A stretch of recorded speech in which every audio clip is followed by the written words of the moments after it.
do we think that the Duffer brothers dropped the ball, or do we think that they succeeded in their endeavors? And I am one of the people who I agree. Not everybody is going to be happy. Somebody's going to be annoyed. And I think you guys are going to be very surprised of where I stand on this.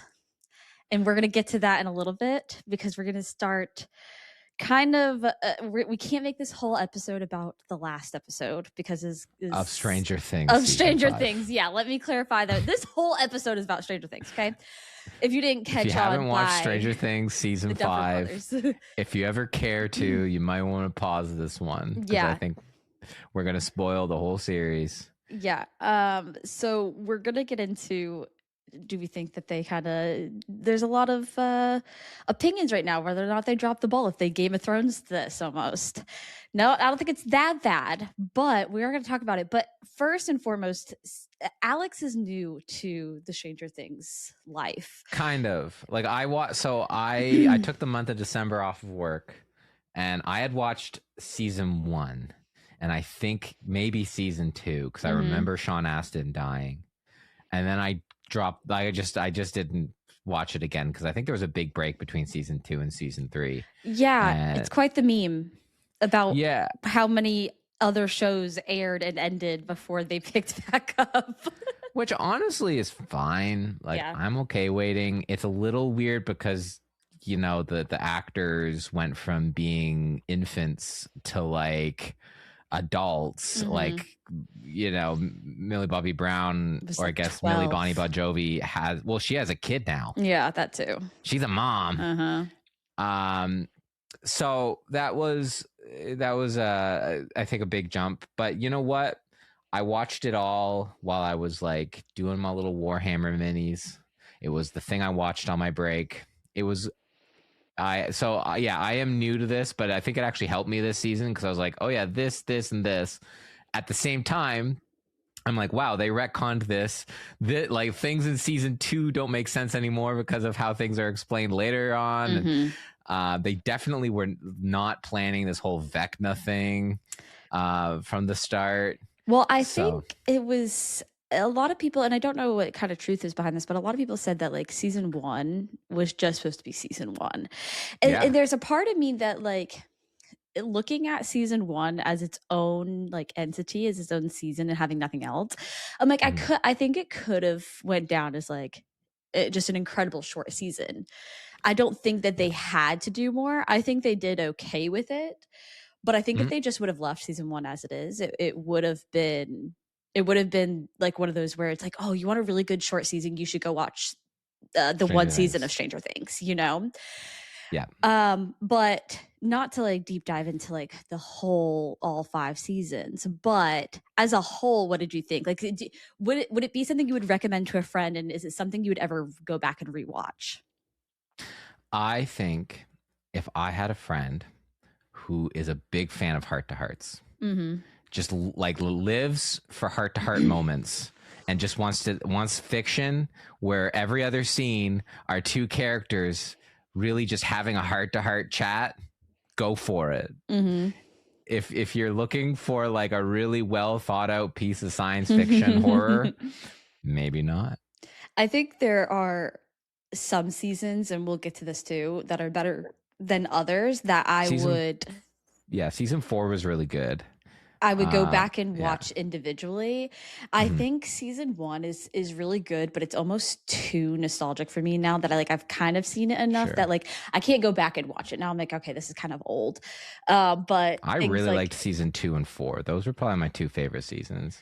Yeah, the one I think 2 and 4 were really good. I think 3 was a disaster, and I think it's funny that was a disaster that was the one that you kind of needed to have an idea of what was going on for season 5 because of Callie. Yeah, and so it was a whole thing. But let's start with season 5 as a whole. Season 5, because they released it in 3 waves, right? Because they had the first wave, which were the first 4 episodes, and it came out on American Thanksgiving. And then they had another 4 episodes or 3 episodes on Christmas, and then the finale on New Year's Eve. Yep. Which was already is kind of a bold, like, release strategy yeah. there.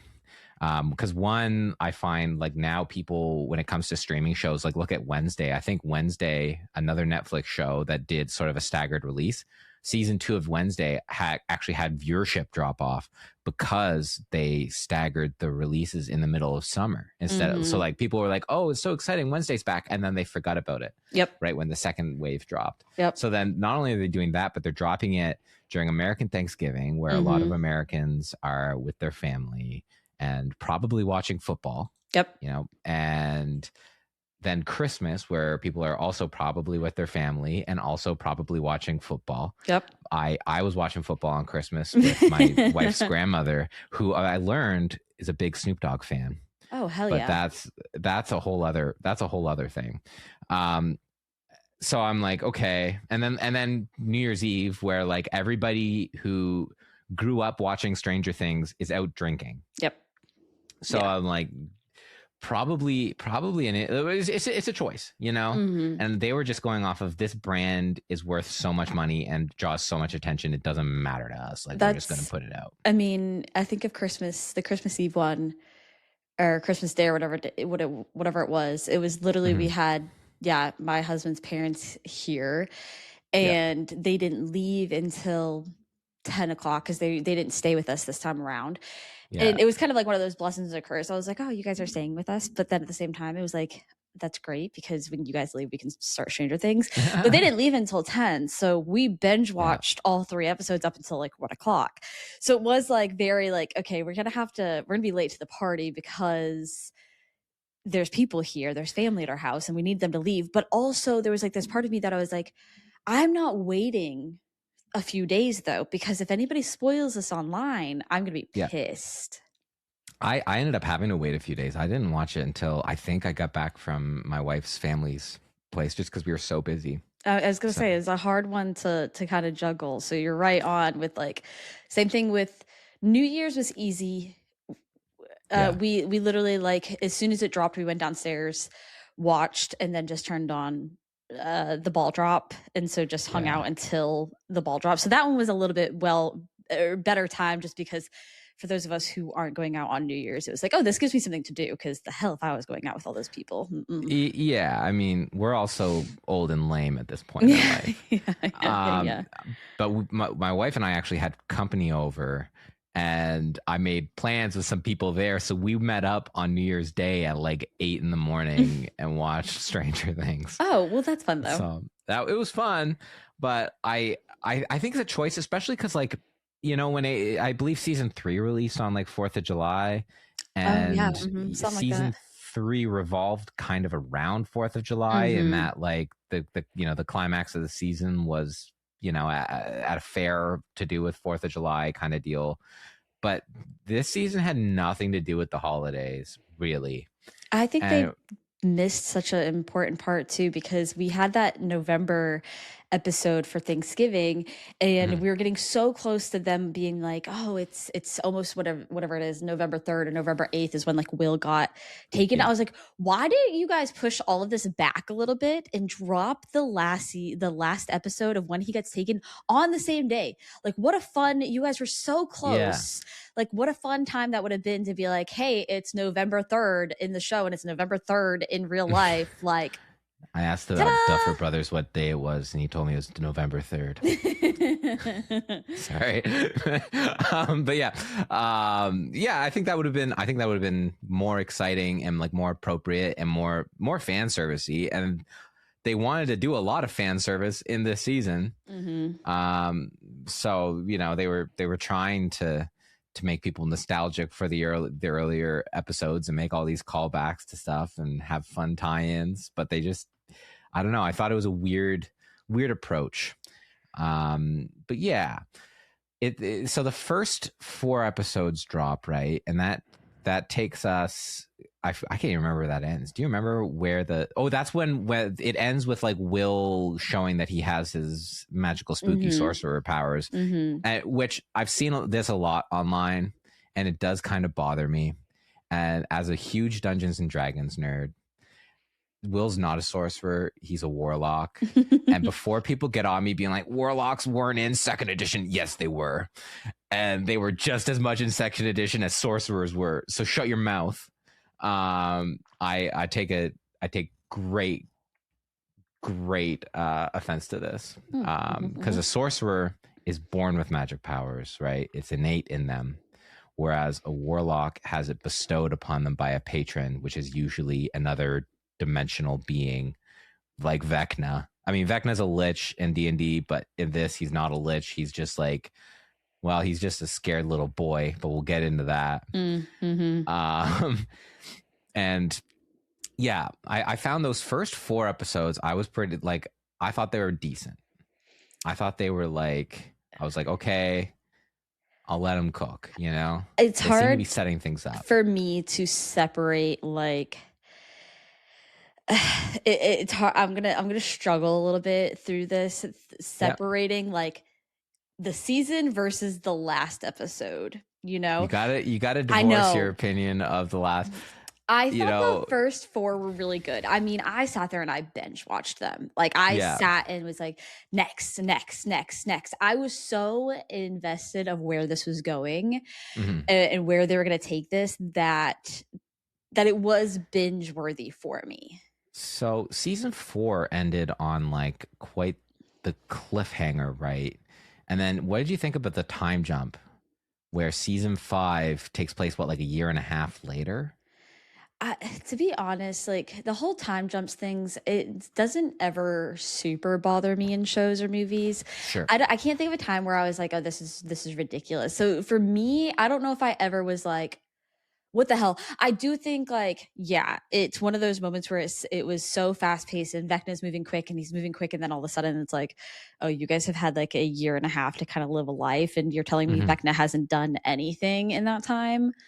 Weird. But I also understand it on the side of like, okay, it just took us 4 years to produce season 5 from 4 to 5. So like we need some kind of gap. 4 years? Whatever it was. You poor wounded animals. No wonder people were like ravenous for this show. Oh yeah, no, it took forever. Again, this is what I was saying. Like there was like memes about how long it took this last season to come out. It was like The Summer I Turned Pretty started and ended before this. Your favorite show, whatever, Severance, like I'm pretty sure started and ended before the last season came out. Severance ain't over. Well, what we've seen thus far. Yeah.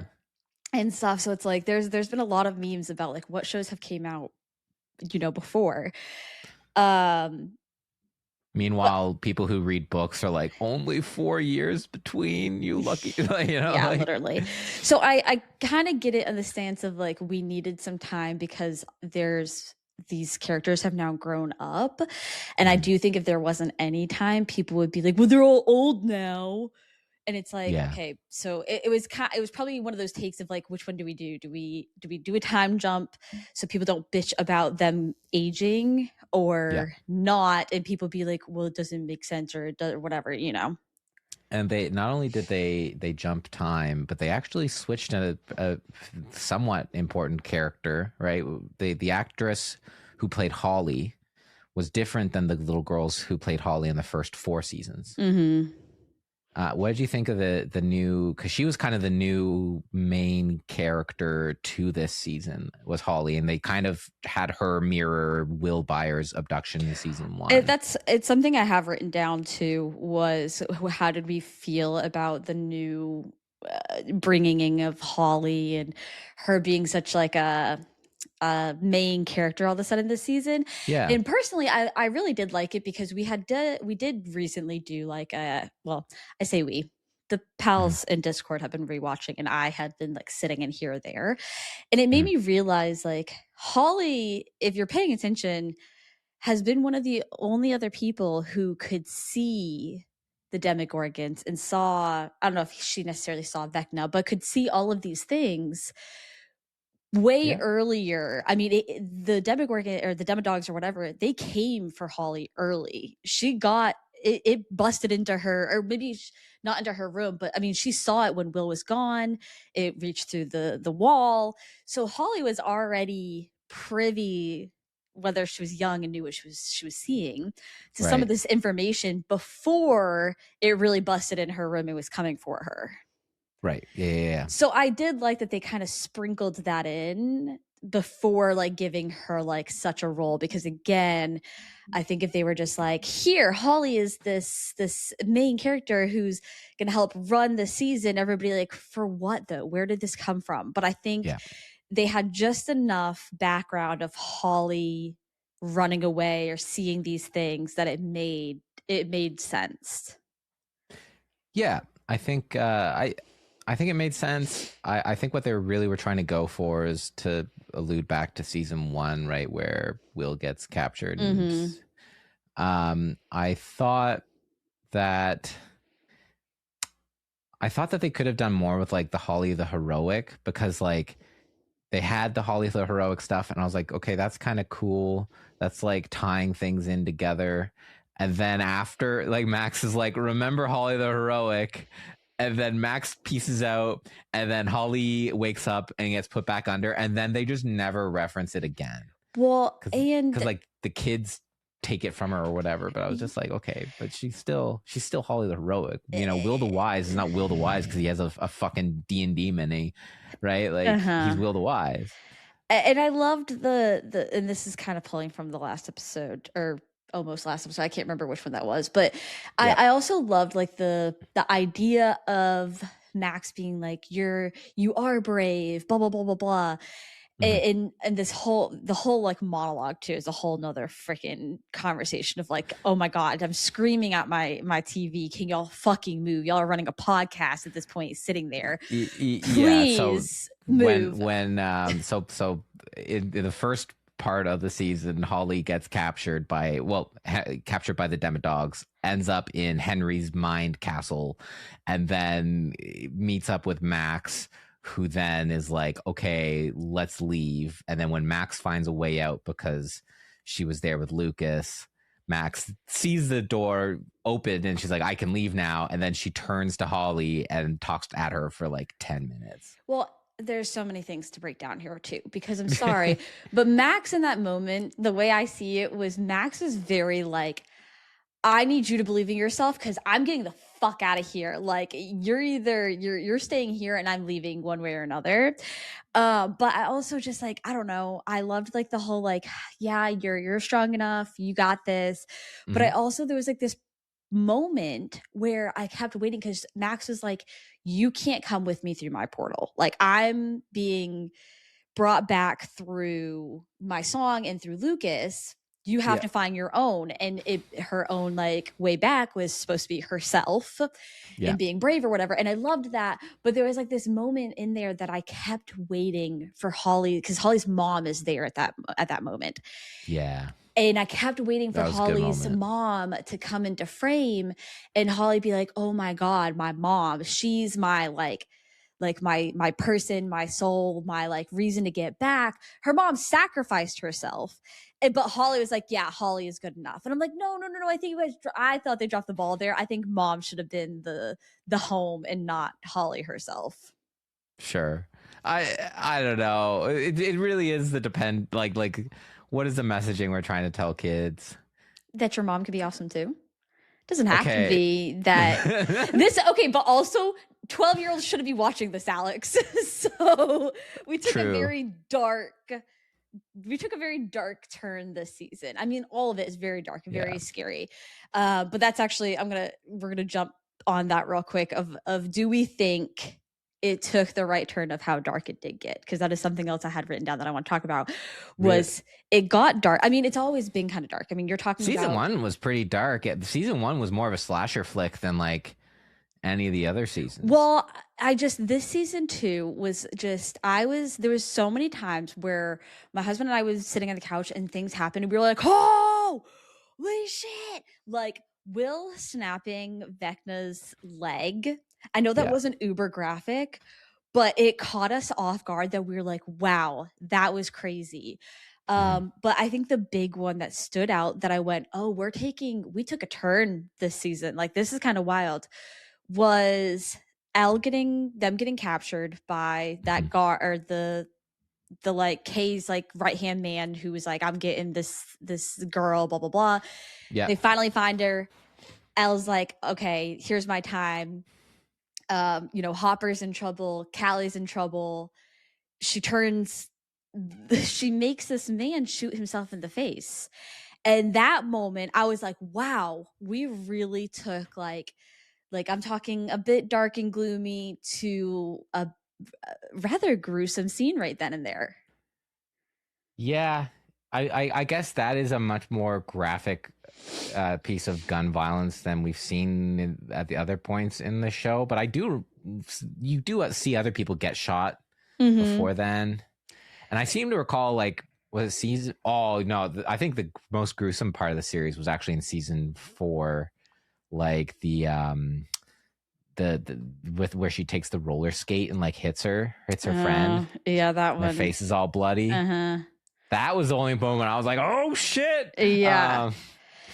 I just felt like that was such like a moment of like, wow, this is dark. Like that's rough. Like that's an adult Elle and not a 12-year-old or a 13-year-old, or like getting, like I said, like seeing Karen Wheeler, like they showed her getting slashed alive by the Demogorgons. Absolutely. And Dad basically almost dying. And so like there was a lot Doesn't he die?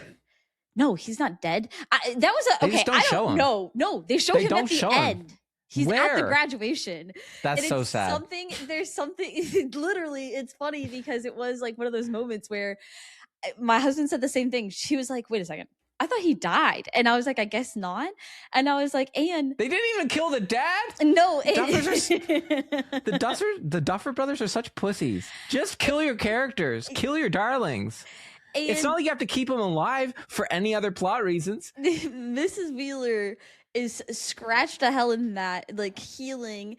We all thought he died, and he looks fine. He's in a suit, like, just chilling at graduation. That's awful. That's sexist. That is sexist. There was a moment where I was like, I'm confused as to what happened. I guess I need to go back because I could have swore he died. But I didn't even perceive him because he's dead to me. Unless like that was some man, I'm 90% sure he was there. Damn. I'm gonna have to rewatch the finale. I'm gonna skim through the finale. I'm not watching. I'm just gonna go to that one scene and just be like, "Where is this man? Why is he here?" But this actually leads to a good point of like some of the character evolutions we saw. Okay. And I'm curious to hear your thoughts on some of them because let's talk about like 11, who again is very like, the season is like, I'm an adult, I'm not a kid anymore, let me make these sacrifices, which does she make a sacrifice? I don't know. We'll get to that in a second. But I think it was very interesting that they she lost her like the broken English. And I get there's been a lot of times, so maybe she's getting better, but I feel like they should have kept it. I think that kept like Elle being not from this world-ish, quote unquote. Yeah. And like all of a sudden her understanding of the world seemed very broad. And I wish they would have kept more of that, like Elle doesn't know what's going on and the English is broken and she's still very unsure about a lot. Yeah, I mean, she goes from being practically like nonverbal in season 1 to kind of developing English over the course of, in the show, like 5 years. And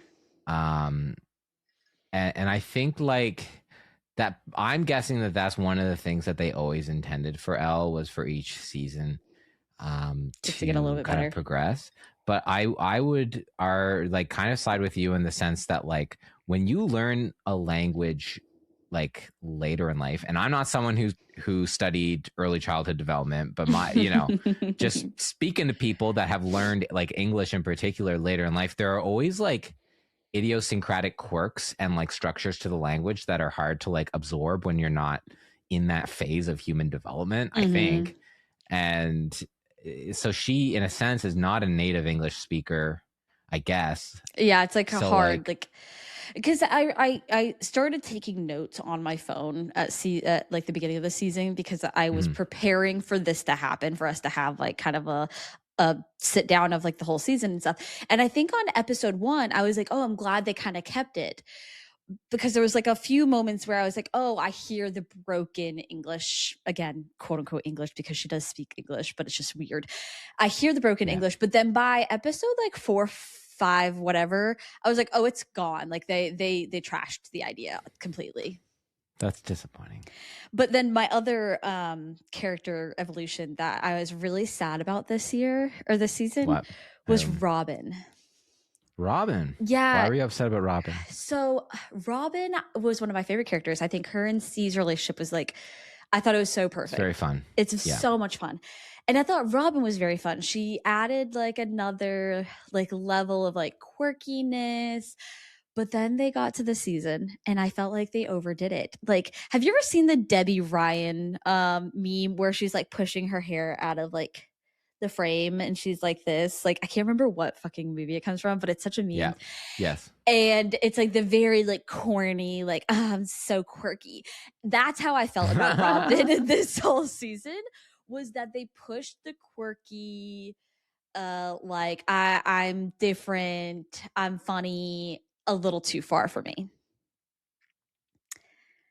Like it just stopped feeling genuine to you? Yes. And for me, I kept just being like, oh my God, we don't need like to be like, oh my God, I figured it out. Or, oh my God. And like, there was like too many moments where I was like, it's not good anymore. Like you pushed it and it's breaking a fourth wall for me almost.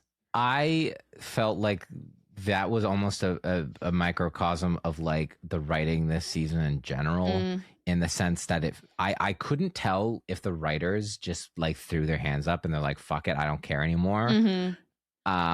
Or if they for some reason fired all their editors and anybody who give any kind of feedback of like, wow, this writing's shit.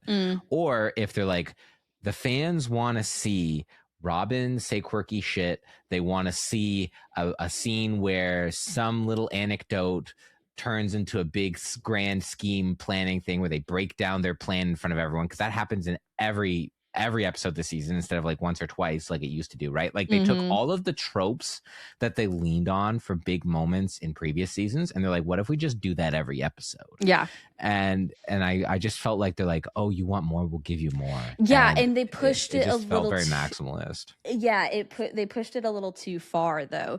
So I don't know if there was anybody else that you were like surprised or disappointed by this season. There's another one that we could talk about in a little bit, because it's gonna be is his name Jonathan Byers? No, but relationships were another one that I was gonna bring up. Like, where did we feel like some of these relationships kind of fell short or made or break like the season? I felt like the whole Nancy, Jonathan, Steve love triangle didn't make a lot of sense to me. Okay, so here this is kind of funny because I have that on there. That was actually one of the things that kept me interested, because I was a bit probably too invested in this, because I wanted to know if Nancy and Jonathan were actually going to make it. He has this ring. You see it get brought in early on. I saw that ring and said, he's either dying or it's going to go to hell. I saw a lot of people who thought it was actually for Hopper. And I was like, that would have been smart. But again, the Hopper thing, again, he should have died. It was in a coal train cassette. It was obviously going to pretentious little Jonathan. So Hopper would be like, who the fuck is Coltrane, and throw it out. Their story did. I think that's the first part that I was like, oh, good for y'all for not just giving the people what they wanted. And I'm not talking about Nancy and Jonathan. I'm talking about Nancy and Steve, because a lot of the time I was waiting to see like, okay, they've been building up like this, like Steve has feelings for Nancy and Jonathan knows about it. Like, are they going to? And Nancy has feelings for Steve. Yeah. Are they going to do this, or are they gonna let the Jonathan and Nancy thing kind of like actually work? So it was something that kept me very entertained. This to me felt like an editorial disaster in the sense that like, okay, I'm going to be referencing a controversy in an IP I know you care nothing about, but so there were two characters in Magic the Gathering lore, two female characters who for a very, very long time like flirted in the lore and like were like very clearly like implied to be lovers. In fact, there were even cards for like Pride Month that got released that like had art of them on it. And then at a certain point, one of the writers was like, no, they're just good friends. And they've always just felt that way. And that's what I felt like they did to Steve and Nancy, because it felt like they were writing them into like at least admitting feelings. And then for Nancy to be like, no, never. I'm just and like if they don't end up together, that's fine. But like they implied so much. And then they just never, instead of addressing it, they're just like, yeah, she's a girl boss. And I was like, okay, but this felt like it cheapened like that whole relationship, that whole triangle, to just resolve it like that. So how did you feel about the kind of breakup scene that Jonathan and Nancy had? Because I was distracted because they were stuck in the middle of a fucking Elegoo resin printer. All right. I was the whole time, I was like, this just looks like a resin printer, like going off around them. Again, you guys had the perfect, like, I'm sorry, I hate it. This is going to be kind of the theme for me for a lot of this. Is like, I'll spoil some of my take here. I think this season needed a sacrifice, and a sacrifice was not made, in my opinion. It needed to be either Jonathan or Steve. Yes. I really was going to be pissed if it was Steve, but whatever. You guys had this great moment where you could have kind of done like this, like Titanic, like Jack in what's her face, and not she's necessarily on the table, just one starfished on the table. She's like, you can't come up here, Jonathan. There's no both room. Of them that like, hey, I like this, like very Romeo and Juliet, I guess, more thing of like, I love you, but I'm not in love with you, and I don't actually love but him Romeo either. and Juliet were in love with each other. Yeah, I know. That's what I'm saying, kind of esque.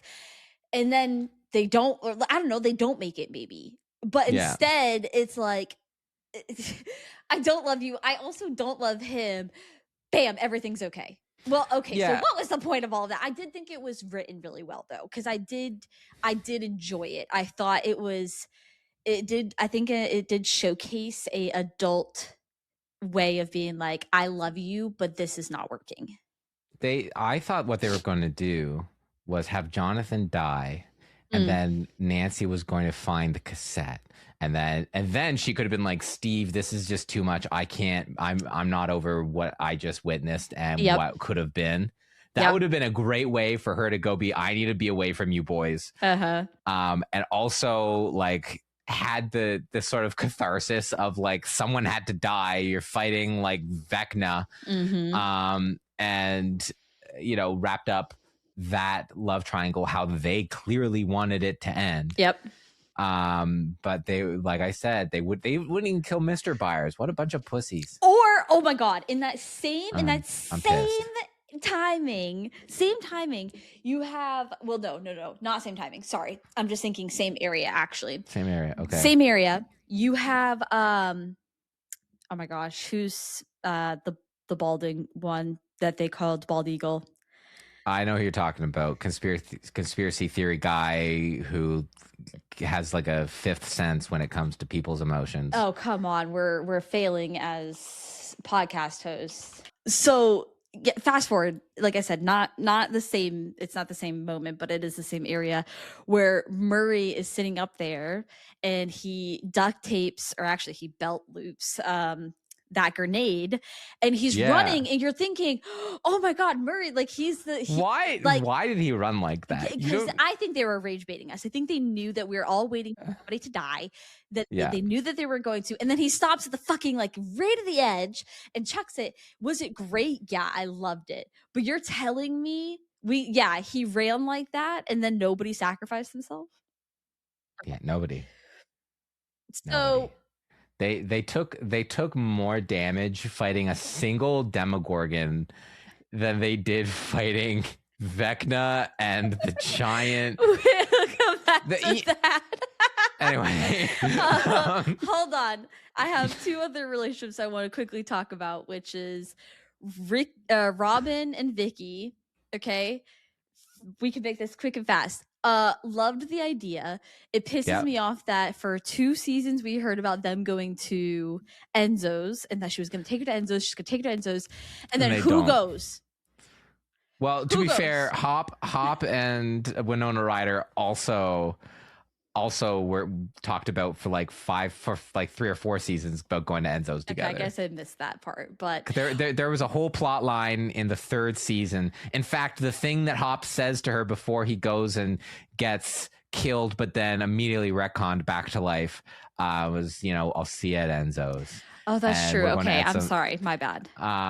But they could have just done both. They could have had them. So many They could have just had both of them there in the restaurant. The other thing, double date, yeah, or just had them in the corner, like just literally just had them there. You didn't because listen, no, Robin doesn't want Vicky anymore. Vicky sold them out. True, but Vicky. The thing I didn't understand about Vicky, she's a candy striper. Why is she acting like she's a fucking nurse and giving medical advice? She's not a nurse. It just blows my mind that like she said some things towards the end of season 5, I think in the finale as well, that I was like, yo, a candy striper wouldn't know this. And like, it's highly irresponsible for someone who works in the hospital and doesn't know what they're talking about to be giving any kind of medical advice. I think there was also just like, I think there was the moment that you're talking about, because who's she talking about? She was talking to Max when Max woke up, and she was like, hey, it's okay. I mean, there is something to be said about working in a hospital and probably picking up enough. And I also think that there's a moment also of, I've had somebody like try to do something similar where they're like, oh, it's okay. They're just trying to make them feel better. So they try to sound more knowledgeable than they are. So I could kind of appreciate her just being like, I work in the hospital. You're fine. Don't panic right now. Sure. What it came off to me is when I was an RA and like in college, and like probably like I would have to work weekends, right? And on a weekend, that's when all the kids would be drinking. And they'd come home, if someone needed to get their stomach pumped or need first aid. And because I was working, it was my job to take care of them. But then they would have like a friend. I had one time where there was this girl who's like at the end of first year nursing. And she's like, I'm a quarter a nurse. And she's like, I can help. And I was like, you can help by leaving. Like, go home. Your friend will be fine. I'm a quarter of a nurse. That's a crazy thing to say. And maybe I was just scarred by that personal life experience. But when I saw Vicky like railing off medical facts, I was like, Vicky, you don't have the training or jurisdiction to be saying this. Well, and I feel like they put such emphasis on like Vicky and Robin and Hop and you called her Winona Ryder. Now I can't think of her actual name in the show. Winona Ryder. She did not like as a character. I couldn't even remember her name, but I was like, it's Winona Ryder. You know. But then you have like the quote unquote relationship of Mike and Elle. That I guess I'm glad. And Will. Well, that too, yeah. That I'm kind of glad that they toned down this like 13-year-old, I love you so much and I can't live without you and don't leave my side. But I kind of forgot about it this season. Until the end of the season. Until the end, yep. Everybody else had a thick plot of like relationship and they didn't until the end. And I was like, oh, that's right. Y'all were a thing, huh?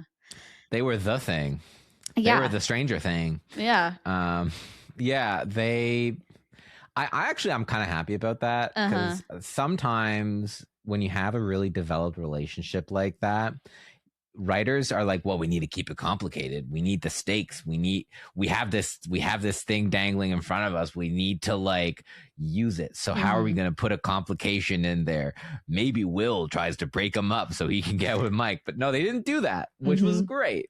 And Mike's single now, Will.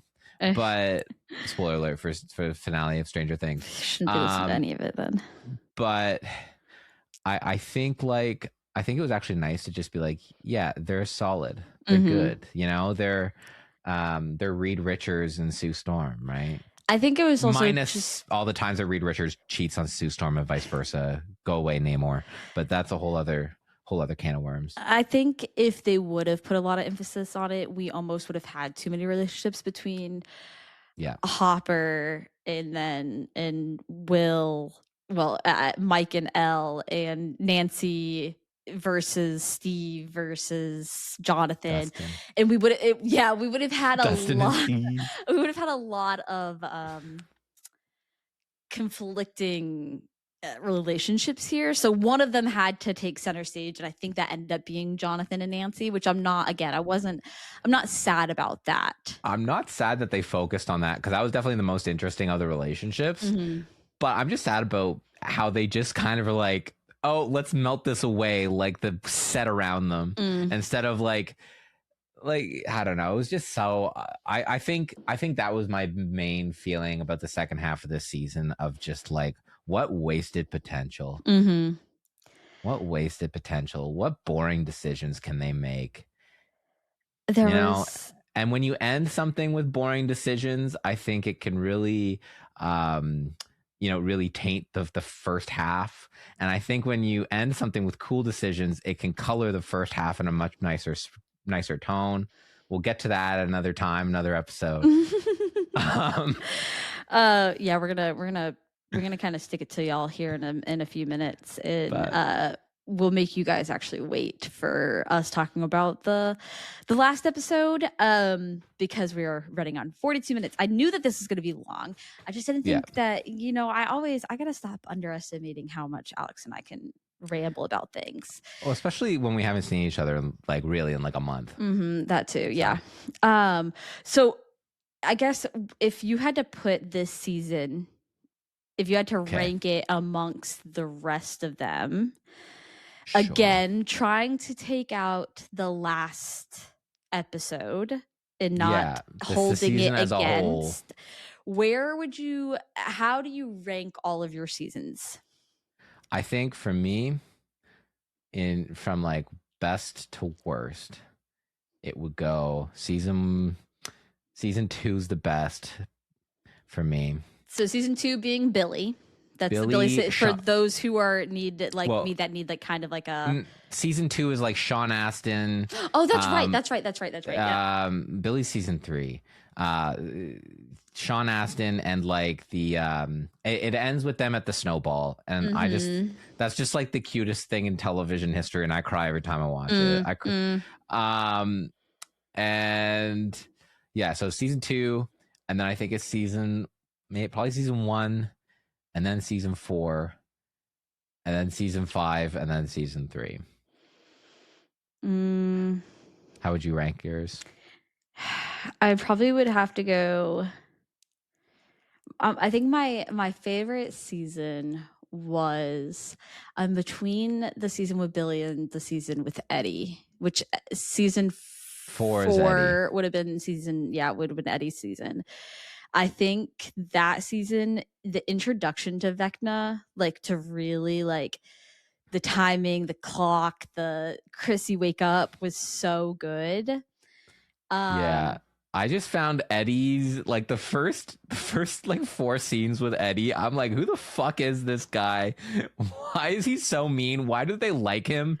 Like, he's so mean to Dustin and the boys. Like the whole, up until after the basketball game, up until they go and save him, I'm like, why are they helping this man? Not to backtrack, but also like I think Eddie carried so much weight into season 5 though, because you see Dustin who had another friend who impacted his life so much, and then it killed him to lose him. And did Steve make a good point? Did Eddie die for nothing? Like Eddie wanted a heroic death, I think. And that's Steve what happened. Right. Yeah. And I knew that there was something else that I was missing, because you had said it and then I lost my train of thought. Was that scene also of them finally breaking down, Dustin being a dickhead to Steve, and him just being a little shit the entire time. I think him taking on Eddie was a little much. The hair, the Hellfire Club, the everything. It was almost too like, I'm just gonna morph into Eddie. I liked it. I thought it was too much. Yep. But then them breaking down that wall of Dustin being like, I lost a friend. Don't be a dickhead. Don't sacrifice yourself. Please stay, was possibly one of the best scenes through the entire season. I think Gaten crushed that scene. Yeah.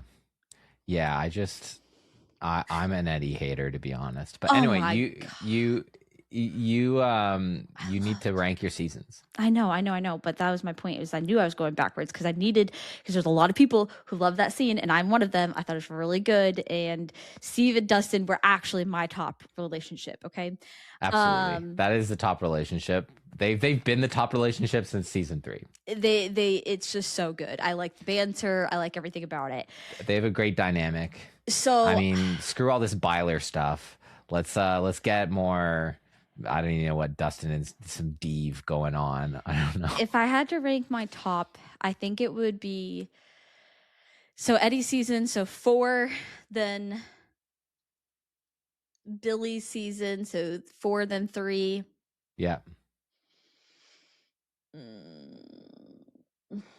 I don't know. It's hard. I think. Sorry, but I think season 2. What season was Callie's season?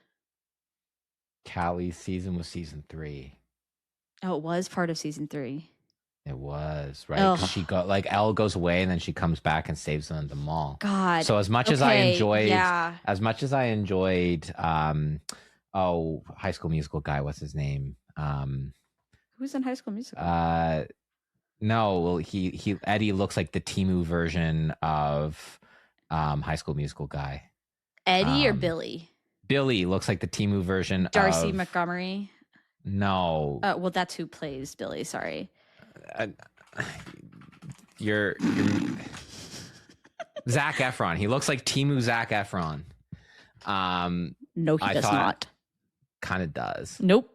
Kind of does. Nope. Anyway. Absolutely. No, he doesn't.